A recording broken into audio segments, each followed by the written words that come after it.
अगर आपकी कुंडली मांगलिक है और मंगल के साथ केतु, यानी इसे भी अंगारक योग कहते हैं, एक तो मांगलिक, दूसरा अंगारक योग।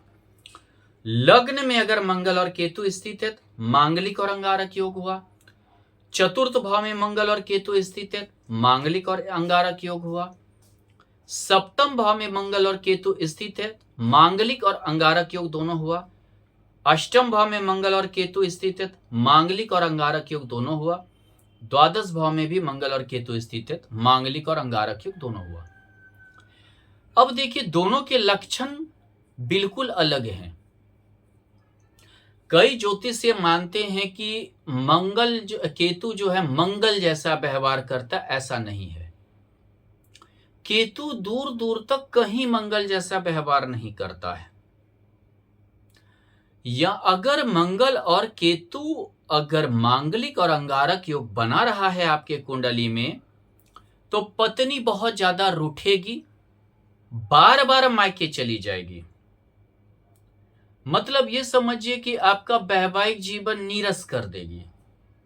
यानी कि आपके पास एक तरह से बोलिए मन ही नहीं लगना, बोलेगे कि मन ही नहीं लगता है, माने कि आपका वैवाहिक जीवन नीरसता जाने लगेगा। बार बार मायके जाना, बार बार मतलब कि रूठ जाना, बार बार जो है मतलब दूसरी बार ऐसा व्यवहार करेगी जैसे आपको पता ही नहीं चलेगा। किसी भी तरह से आप प्रसन्न खुश नहीं कर सकते हैं, ऐसा व्यवहार रहेगा।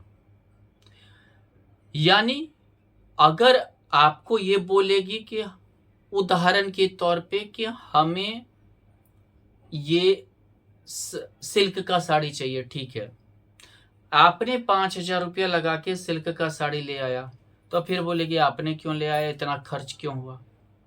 तो ये कहने का अर्थ है आप किस टाइप से आपके साथ बिहेव करे ये खुद आपको समझ में नहीं आएगा, जिसके कारण से किसी भी तरीके से ना विचार में मेल खाता है, ना व्यवहार में मेल खाता है। दूसरी बात, केतु भी विच्छेदनवादी ग्रह है। जिस भाव में बैठता है उस भाव लेकर व्यक्ति को मन नहीं लगता है। लग्न में मंगल और केतु बैठ गया, मांगलिक योग भी हो गया, अंगारक योग भी हो गया, एक तो खुद दिमाग से मन नहीं लगता है।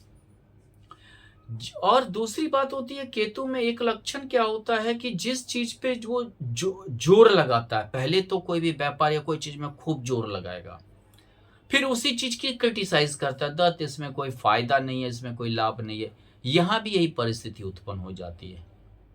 मांगलिक भी हुआ और अंगारक भी हुआ, पहले तो ठीक है, लगेगा कि वाइफ को बहुत मना रहा है, या अगर स्त्री के कुंडली में बहुत पति के पीछे ध्यान दे रहा है, उसके बाद बिल्कुल छोड़ देता है, बिल्कुल ध्यान नहीं देता है।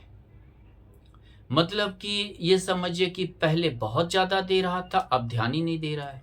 इससे शक की प्रवृत्ति पैदा होती है। ये वाइफ के मन में होता है कहीं और तो किसी के कोई तो नहीं मिल गया। अगर पति भी सोचता है पत्नी के बारे में कि इसको कहीं और तो कोई नहीं मिल गया, इस टाइप की प्रवृत्ति। दूसरा बात, केतु जो भी चीज करता है अचानक करता है, उसे दिमाग नहीं होता, एक तरह से ऐसा समझिए, सर ही नहीं है तो दिमाग कहां से होगा।